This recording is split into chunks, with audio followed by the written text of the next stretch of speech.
I say work is not a 4-letter word. I think work is good for all of us. And I think staying mentally engaged and physically engaged to a certain extent, socially engaged, work can be really fabulous. And if you're paid for it, it's really great. And so I think that you don't have to do pedal to the metal. Hopefully you can transition to doing something that you've always wanted to do, that you put aside when you were younger because you're on that career path.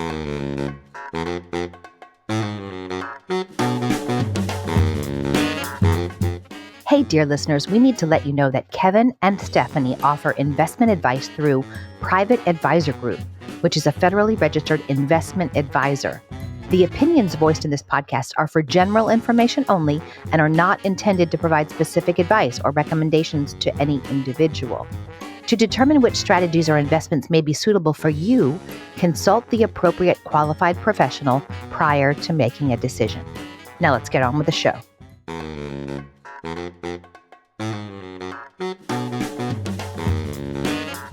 This is Take Back Retirement, the show that's redefining retirement for women. Retirement is an old-fashioned cultural concept. We want to reclaim the word so you can make it your own. I'm Stephanie McCullough, financial planner and founder of Sophia Financial, where our mission is to reduce women's money stress and empower them to make wise, holistic decisions so they can get back to living their best lives. Kevin Gaines is my longtime colleague with deep knowledge in the technical stuff, investments, taxes, and retirement plan rules. He's a little bit geeky and quantitative. I'm a little bit touchy-feely and qualitative. Together, through conversations and interviews, we aim to give you the information and motivation you need to move forward with confidence. We're so glad you're here. Coming to you semi-live from the beautiful West Lakes Office Park in suburban Philadelphia, this is Stephanie McCullough and Kevin Gaines of Sophia Financial and American Financial Management Group. Say hello, Kevin. Hello, Kevin. Today, we get a double treat. We are talking to the authors of the new book, Retirement Bites, a Gen X guide to securing your financial future. These authors are Kerry Hannon and Janna Herron. Kerry is a leading authority and strategist on retirement, jobs, career transitions, entrepreneurship, and personal finance. She's a senior columnist and on-air expert at Yahoo Finance and has written quite a few books. Janna is a freelance journalist with expertise in retirement, taxes, housing, and general personal finance. Her work has appeared in Kiplinger's, Barron's, MarketWatch, Yahoo Finance, USA Today, and the Associated Press, and the Wall Street Journal, among other outlets. Let's dive into our conversation with Kerry and Janna. Janna Herron and Kerry Hannon, welcome to Take Back Retirement. Great to be here. Thanks for inviting us. Hi. I'm so excited because finally a book about us. Kevin and I are very Gen X. So my big question is, why? Why a book about our forgotten little tiny generation with only 64 million people? Well, I mean, I'll kick that one off quickly. Stephanie, we worked together at Yahoo Finance, and Janna was my editor on a series of columns that I wrote about Gen X. And Gen X specifically being woefully unprepared for retirement, or at least thinking they're woefully unprepared. Yeah. And the response from the readers was astounding. I mean, we had so many views of these columns and comments and personal emails about this. And Jan and I were like, whoa, this is just blowing up. And so we said to each other, we got a book here. There's obviously a need for this kind of information for this generation. And that was the impetus for getting the ball rolling. Yeah, and I would say on a personal level, I'm a Gen Xer, barely, but I am on the later side of it. But all of my friends, my siblings who are older than me, all Gen Xers, everyone I know anecdotally is talking about retirement, thinking about it. And so it's not even something that you see in the numbers that Kerry reported on, but I see it in everyday life. And so do I have enough money? Can I step down a little bit? Do I have to keep working as hard as this? And they also have their aging parents and children who are going to college or are graduating from college and trying to launch. Yeah, it's definitely a fraught period of time. Kerry, let me ask you just a little simple clarification question here, minor in nature. You said that Gen Xers are not prepared or they think they're not. So Yeah. simple clarification question. Oh, good one, Kevin.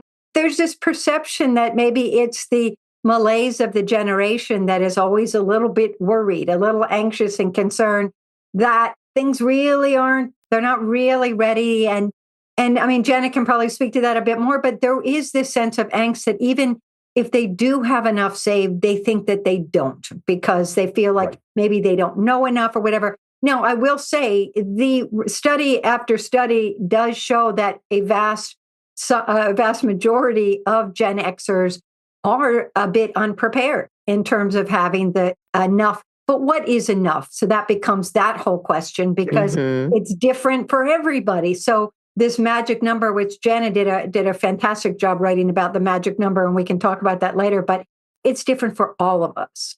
Before we get to the magic number, Janna, like you point out, there are forces that are stacked against us in this generation. Can you elaborate some of those? Yeah. So I think we were kind of the guinea pig generation when it came to the 401ks. Yeah. Because we were in this weird transition time where the pensions were on their way out and the 401ks were on their way in, but nobody really told us like how important that 401k was. It was considered in the beginning as a supplement to pensions, right? Not a primary vehicle for your retirement savings. So a lot of people in the Gen X generation they got the savings message much later than say millennials or our children, Gen Zers. And so they didn't start saving as much and not as early. And so that got them very far behind. So it's really that gnarly time between pensions going out, which boomers had, and these 401k things coming in. And there were a lot of in the beginning, even legislation and wasn't there to really encourage people to get started. There was an automatic enrollment and things like that didn't show up until we were in our 30s and 40s. I remember when I first started as a financial advisor, I was supporting companies with their 403b and 401k plans. And the default investment option was the money market, right? Like if you didn't choose something otherwise, your money is just sitting in a money market. That has changed, thankfully, since then. I was going to say, and there wasn't a large sum of money you could set aside in these accounts. It was a very small sum. So at the beginning. And so even if you had started saving at that point, it wasn't a whole lot to be setting aside. Yeah. And what I think back of is back in the 90s, well, unfortunately, even into the 2000s, what passed for education, and Stephanie, you saw this as well, was, hey, here's the hot mutual fund we have in our lineup. That was the education. There was never a conversation about how much should you be saving? How important is the company match? Today, that's still an eye-opener when we're having conversations with people. Yeah. That was a cultural shift that's unfortunately only recent. And I think that's probably put a lot of us newer for our early adopters of the 401k behind the eight ball, so to speak. Definitely. Do you agree? And I'll get a little off path here, but the other thing that was happening to this generation is the influence of spending with plastic, credit cards. And so that became a whole other drain on people's cash flow. I mean, how can I be saving for retirement when I'm paying off these credit cards each month? Because there was one offer after another arriving in the mailbox and didn't seem to matter how much income you were making. Or none. I mean, I remember in college walking down, Kerry and I went to the same school, the Bryan Center Walkway, right? And there were companies paying students to give us free Frisbees if we filled out the credit card application. Tons of my friends dug themselves deep. And it wasn't until the Credit Card Act of 2009, after the Great Recession, where they actually tightened up those rules when it comes to marketing to young people. But that was way too late for us. Totally. And I will add, Stephanie, that Janna is very familiar with the Bryan Center. Okay. Oh, that's right. So we all three went. Yeah, excellent. Sorry, Kev. Hey, I have no complaints. But then there's also family stuff, right? Janna, you were mentioning before, right? We have kids. We are kind of considered to be the sandwich generation. Yeah. And I mean, so many of my friends, when I talk to them, I now have to remember what their kids are up to. And are their parents still with us? What's the parent situation? What's the health? It's a big kind of crunch time. I have to say, I was having dinner with some friends of mine a couple months ago, and they were like, they had just finished moving their son back to college, and then they came to New York for a little bit, and then the next weekend they were moving their parents into assisted living. And I was like, how much does that just illustrate exactly what's going on here, right? You're just pulled in so many directions, and you're worried about both of those generations. You want them to be doing all right. You're worried is mom getting scammed? Right. Does she know what her finances are doing? Do they have enough money if they're going to go to assisted living? And then at the same time, you're seeing this economy for young people, especially, is very difficult for them to get jobs. And so you've got, if your kid is not in college and has already graduated, they're facing a tough time. Yes. Yes, I have two of them. Yes. Right. And inflation and everything. So it is a crunch time. But I think, Kerry, you pointed out that maybe we don't have to be quite so pessimistic, right? There were some bright spots that you guys reported about Gen X, both in our behaviors and in our objective situation. I mean, I like to say, and Jen and I both note that this is a generation that is incredibly scrappy. Mm-hmm. This is a generation that gets it done. I mean, maybe there's this little like laid back attitude about, whatever. But the point is we get it done. I mean, it's like we joke in the book about, like drinking out of the hose and not wearing a helmet riding the bike. This is like a cool generation. So we get things done. We actually know how to find the resources when we need to. And there are people, Gen Xers, who are without a doubt aware of what's going on. There's almost like, we often talk about there are two different, if you could divide the Gen X cohort, there are those who, the older ones in the younger set, where there may actually be a wealth transfer. Part of the great wealth transfer may impact the younger Gen Xers in a positive way. So they'll have more resources than maybe the older Gen X crowd does. But they're also, Janna noted this in some of her work in the book, is talking about the home equity. They've invested in homes and real estate. And she can elaborate on that a bit more if you want. But it's just that there are these great pockets of possibility. And even if the oldest Gen Xer is turning 60 this year, there is plenty of runway ahead to make adjustments and to change the path. And so our book is quite, I think it's fairly optimistic and possible in offering people hope and possibilities, but with that spine of realism. Yeah, no, I appreciated that, right? You say it's not too late to change your outlook. Janna, what do you have to say on that? Definitely. I mean, the other thing, we're also, a lot of us are probably in our prime earning years. So we are making a lot of money. We have a lot of money coming in. So it's a good time for us to be figuring out where all the money is going out and where we can adjust. But we have those extra dollars. So that's really helpful. The home equity piece is huge. While the Great Recession really hammered Gen X, we're the first generation to bounce back from that. And they've seen quite a bit of home equity appreciation since the great financial crisis. So that's a place to tap if you're thinking about, okay, maybe I don't have enough in the 401k, but maybe I can supplement it with some money that's in my house. That might be downsizing. It could be, if you have a second home, renting it out. So there's a lot of different options there. Now, and I think that was something I saw throughout the book was, it wasn't just, yeah, you're screwed, or yeah, you're in a great place. It's, this might be where you think you are, but how do you pivot? Or how do you make adjustments that's going to allow you to stay on that path?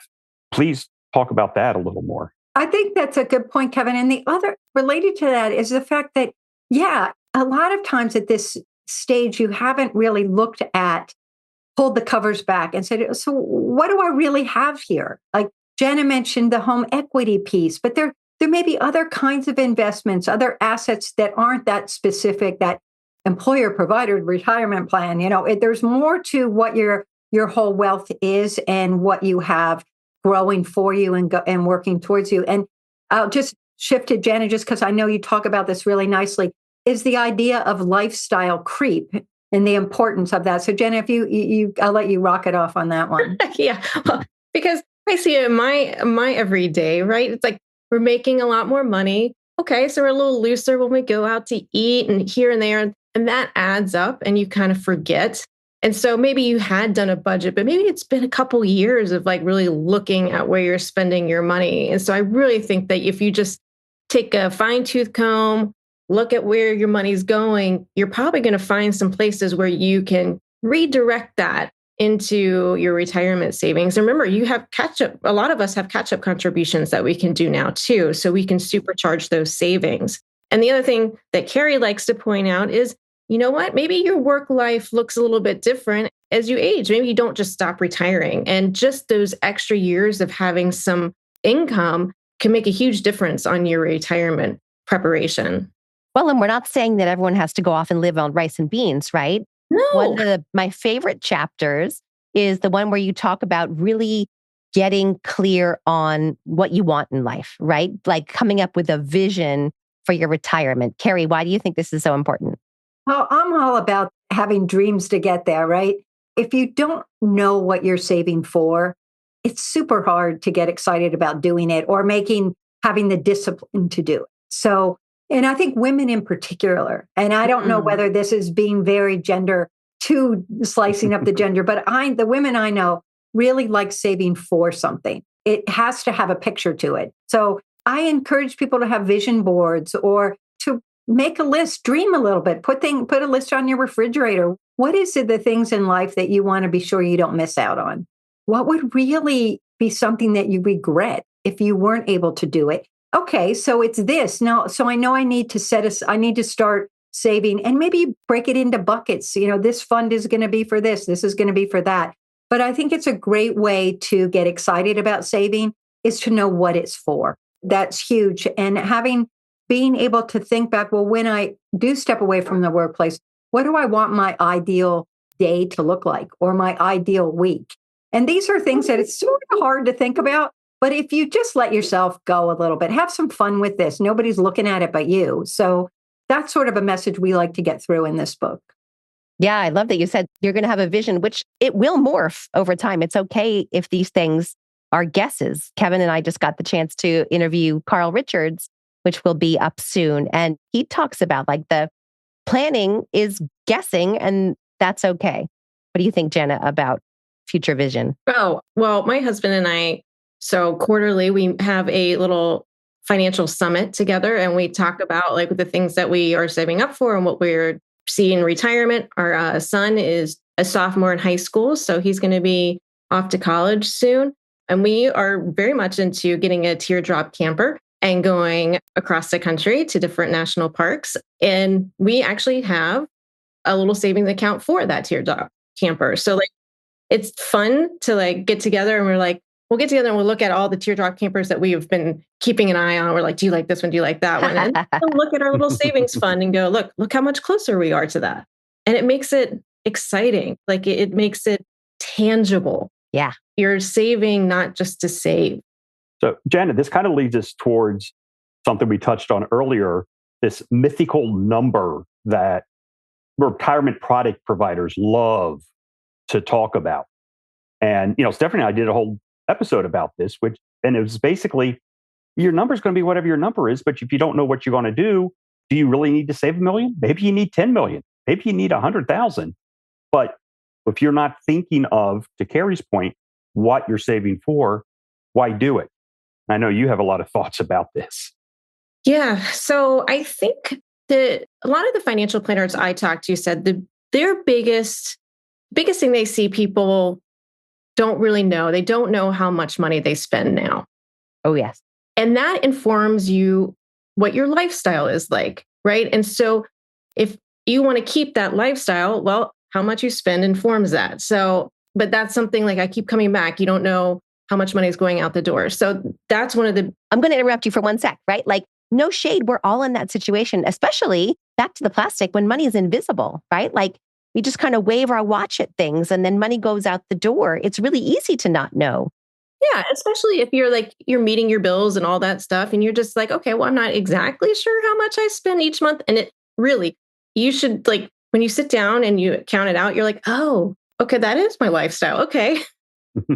And it's like, do I want to continue with that lifestyle? Or am I going to probably not do as much? It depends. If you're going to be a big traveler, then you're going to definitely need more money. So knowing how much you're going to need monthly or per year approximately helps you use those calculators to get that magic number of how much you need to save. And so it's different for, again, you might also only travel a little bit for the first couple of years and then nothing after that. Or you want to be with your grandchildren. So maybe you're going to move closer to your kids. But trying to get an idea of how much money you spend now. And if you like that lifestyle and want it to continue, that is your starting point for how much you're going to need in retirement.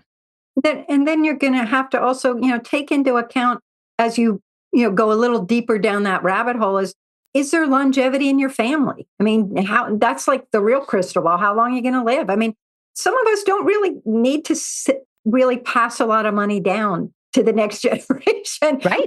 Why not enjoy your all that you've saved now? But if you have a sense, if there's longevity in your family, you might have more years you're going to have to be accounting for. And you might want to relocate, like Janna mentioned, to be near family. And relocation is a big piece of what the cost of living is going to be for you.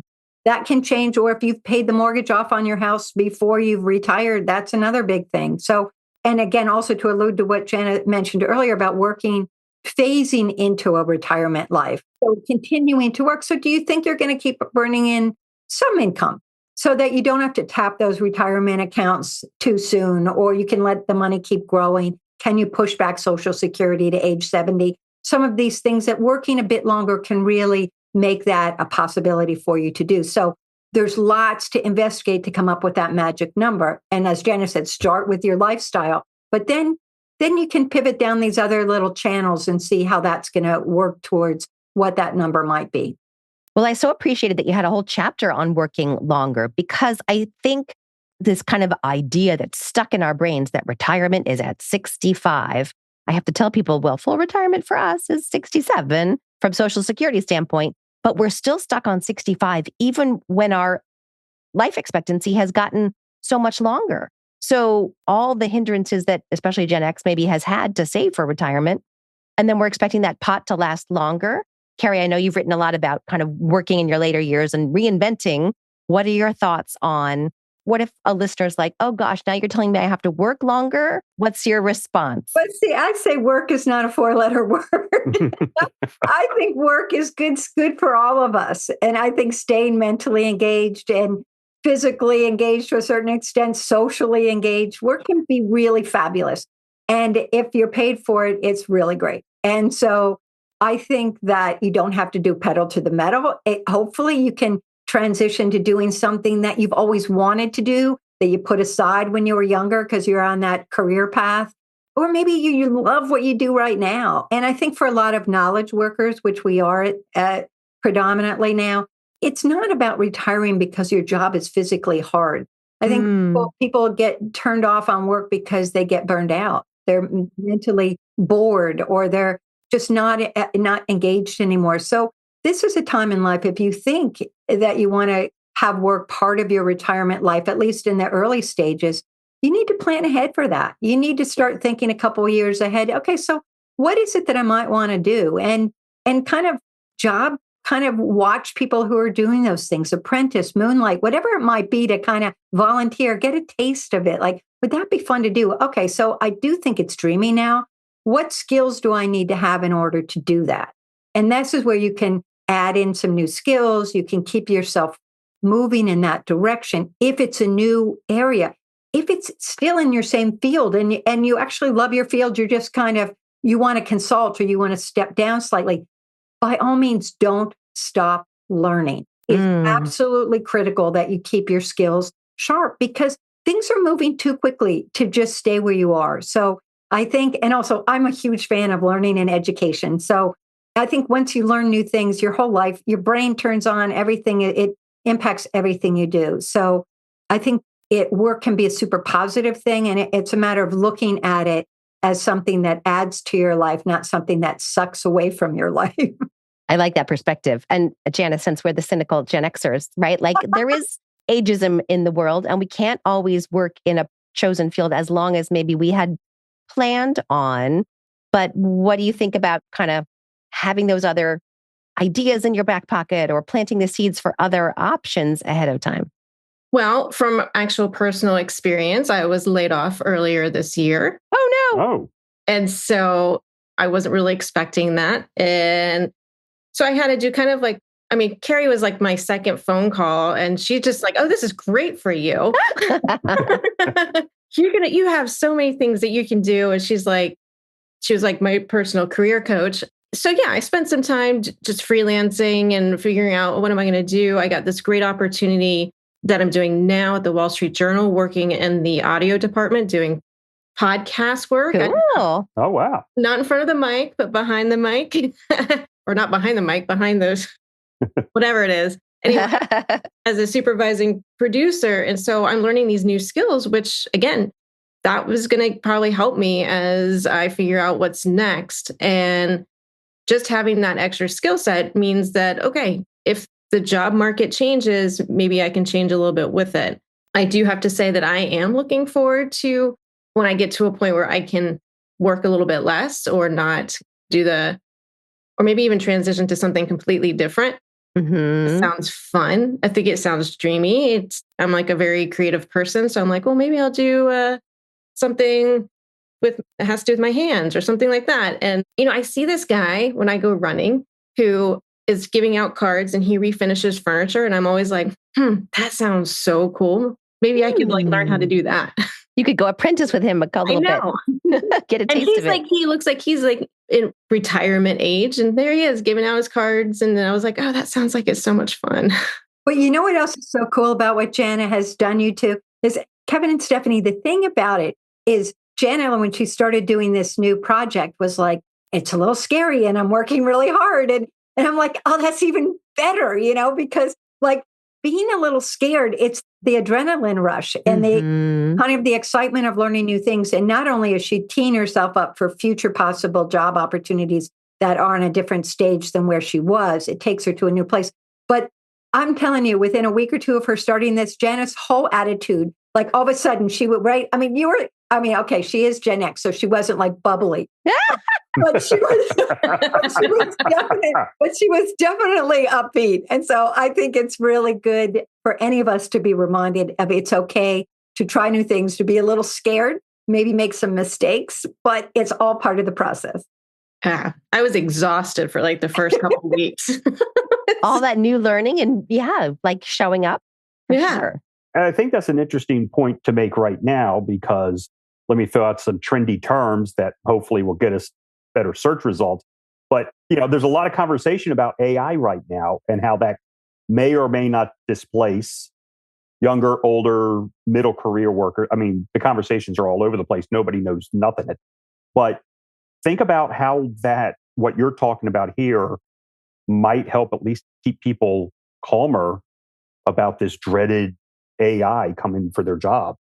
How do you think what you're talking about here can play there? I think with AI, we don't know exactly how it's going to change the workplace. And so I think it's the unknown that makes it so scary. But I know different workplaces that are using AI that are helping people stay efficient. So I would say don't shy away from using AI when you can, because you're worried if you work with it, it'll take your job at some point. So it's really just trying to keep up with what's new, how it can help you be better at your job. And if we're going to have a seismic change, there's not much we can do about it. And you just got to stay engaged. That might be the best Gen X answer we've ever had on any episode of this podcast. If it's going to happen, it's going to happen. You just got to deal with what you got. It's true. We don't know what else is going to come out from it. There could be a huge seismic change, and then there's all these new jobs that we never even thought about. Right. Yeah, it's the truth. But also, it's like Janna said, the big fear is because we're uncertain. There's no way of knowing. So I tell people, all right, stop being scared of it. Go have some fun. Play around with ChatGPT or Claude or the Microsoft product. I could spacing on the name, but go have some fun and test it out. Do things. I've used it to do some research for stories and to ask it questions that maybe I already know the answer to, but I want to see what they say. And it's not scary really on a certain level. So there's different ways to go about it, but the most important thing is to get familiar with it and don't think it's some dragon in the distance, but actually embrace it. So we can't let you go without asking about chapter 12. Who can you talk to? Right? I think a lot of the people that I come across feel like, oh, I can't believe I don't know this stuff. I know I should know. And now I've got to figure it out all by myself. And I've got to get the equivalent of an MBA in personal finance. And it just feels like such a chore. I'll do it next week. But there are ways to get professional help. How do you come down on that, Janna? Well, my family has a financial planner. So we haven't always. It's just something we got, I would say, like 3 years ago or so, and love talking to them. We talk, I would say, not quite once a quarter.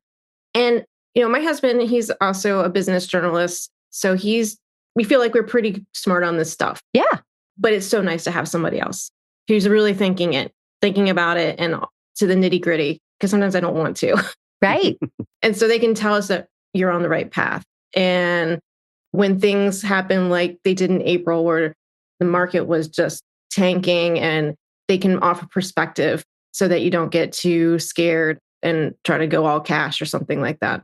So yeah, Kerry, though, knows how best to find them. Ours just happens to come via family. So, that is one way that people do find advisors, is asking their friends and family who they trust. And that's important, but it's important to work with somebody, and you both know this, that you're comfortable with, that you're simpatico with, that gets you, and not. So I tell people, try to interview a few before you sign on with anyone. And remember that they're working for you. You're interviewing them. It's not the other way around. And that there are no dumb questions. And for women in particular, this is critical, because I meet so many women who say, I'm just not, it's boring. I just not good with math.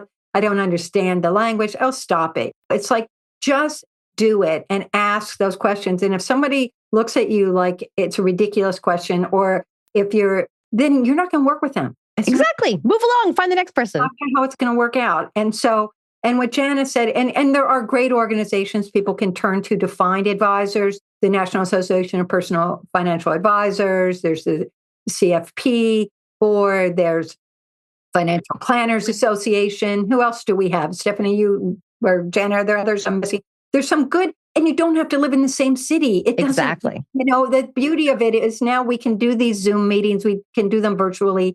It's nice to meet face to face, but not essential. And I think it is really important at this stage in your life. Like Janna said, she didn't have one when she was younger necessarily. But when you're at this stage, this is important. When retirement might be coming into view, you want someone to look at that whole picture, to get up on the balcony and say, okay, and not have the emotion that you have involved and invested in all this. And it is just eye-opening and also incredibly reassuring.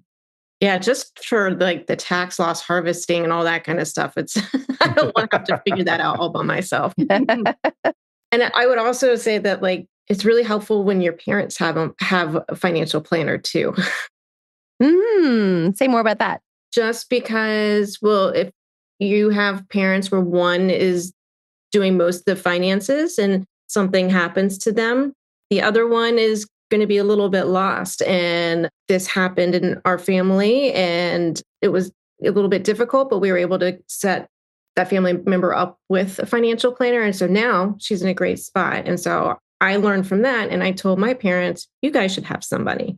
Those are things like sandwich generation. Like, you don't want to end up trying to do your parents' finances while you're still trying to figure out your own. Oh, yes. Yeah. Quite a few of us have stepped into that role. Yeah, I actually think that's an excellent point, Janet, because we talk sandwich generation and we always think of health or just being there emotionally for both ends. But it's the little, I'll say it, tedious minutia from day to day that you get caught up doing or overlooking to make sure things aren't going sideways. And it's all these things that people just don't appreciate, saying, oh, I can help mom, I can help dad. And there's a lot more to it. I have to ask a question back at you two. Now, Stephanie answered this question before, but she may want to again. But Kevin, I'm going to ask you first. you're Gen X. So what bands did you listen to when you were growing up? Alabama. Okay. When I was, and then when I very boomer or silent generation in my appreciation of country music. Okay. I think it went to hell in a handbasket in the 90s. So I did a 180 from country and I went all in on grunge and alt rock. So yes, I would pivot from Alabama to Soundgarden. And, okay. All right. A little bit of a range. Thank you very much. We needed that Gen X cultural touch on here. That's all. I love that you do that throughout the book, and the people you interview, you mention their favorite movies or their favorite TV shows. What was the inspiration there? I think we just wanted to, I feel like Gen X is very nostalgia kind of generation. And I feel like that's a nice touchstone. This is a very, serious topic. And there's some moments where you're like, you might feel, oh, I'm behind, but add a little bit of humor, a little bit of, remember back when you felt like you could do anything? Well, bring that spirit back. Yeah. Yeah, that was really fun. What have we missed? What else do you want to leave for our Gen X listeners as maybe a touch of inspiration or a little kick in the pants? Janna.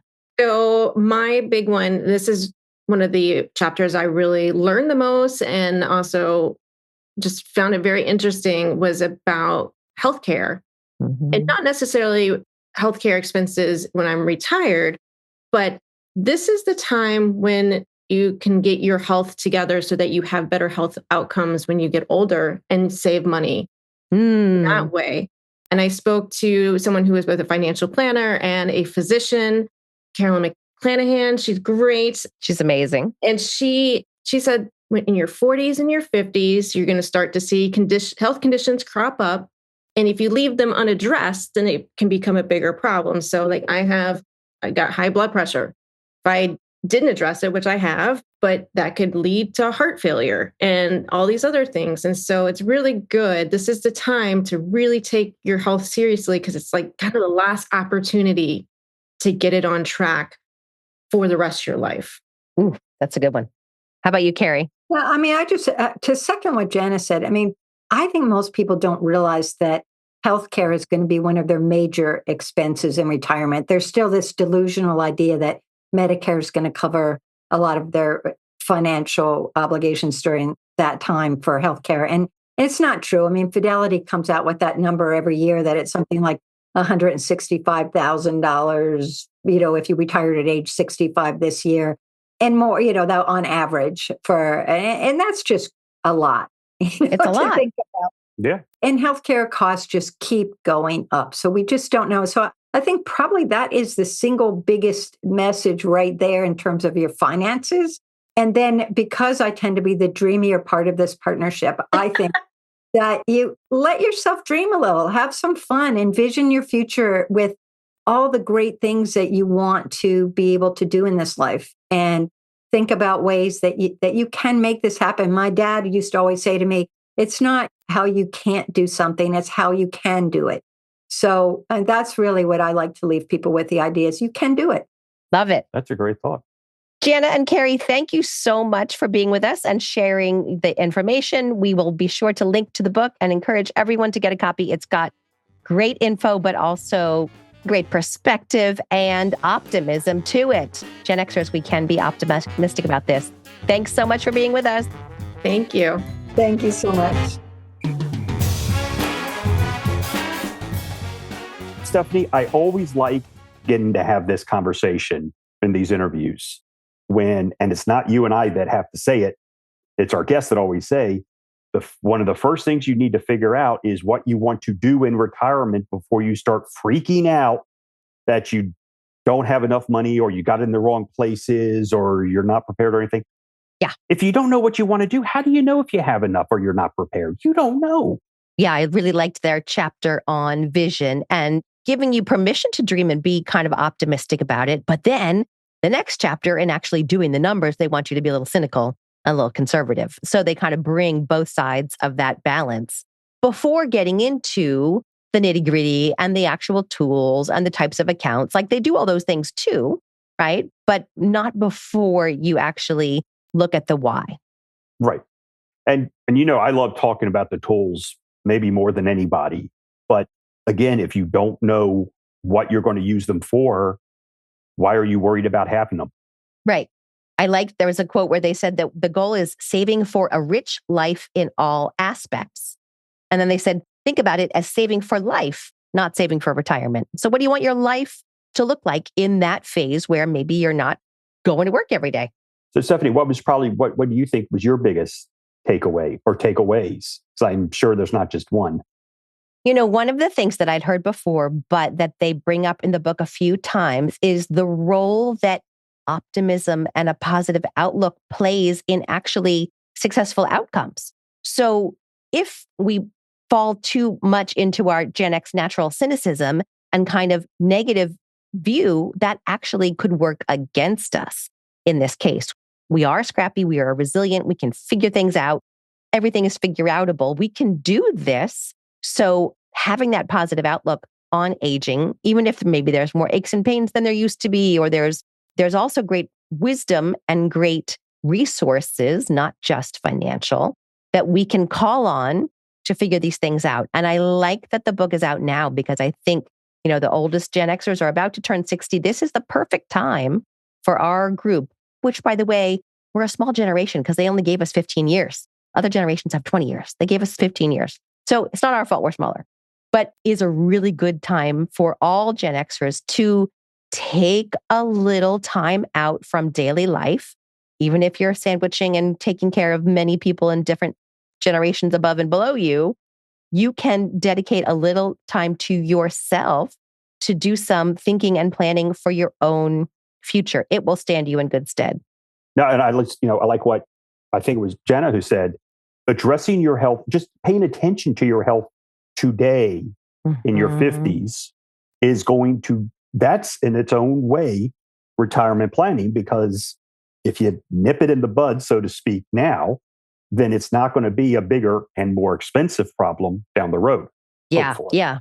I do think they make the point about, sometimes it's going to take a little bit of investment to put those habits into place for your health, right? A few years ago, I decided, even though going to the personal trainer costs some money every week, in the long run, it might cost me more if I don't try to keep my muscle mass and my bone mass and all that kind of stuff and my flexibility for 85-year-old Stephanie. That's when I'm doing the freaking leg press and I hate it so much. I'm like, this is for when I'm 85. It takes some investments and some habits. Yeah. And I completely agree with all that, but I'm still not going to eat a damn salad. Broccoli. You'll eat a little bit of broccoli. I will eat broccoli, yes. From time to time. When I Listeners, need to. We hope you go out and get the book Retirement Bites. Read it. It's a really helpful tool. We'll talk to you next time. It's goodbye from me. And it's goodbye from her. Be sure to subscribe to the show and please share it with your friends. Show notes and more information available at takebackretirement.com. Huge thanks for the original music by the one and only Raymond Loewy through New Math in New York. See you next time. Investment advice offered through Private Advisor Group, LLC, a registered investment advisor. Private Advisor Group, American Financial Management Group, and Sophia Financial are separate entities. The opinions voiced in this material are for general information only and are not intended to provide specific advice or recommendations for any individual security. To determine which investments may be appropriate for you, consult your financial advisor prior to investing. This information is not intended to be a substitute for individualized tax advice. Please consult your tax advisor regarding your specific situation.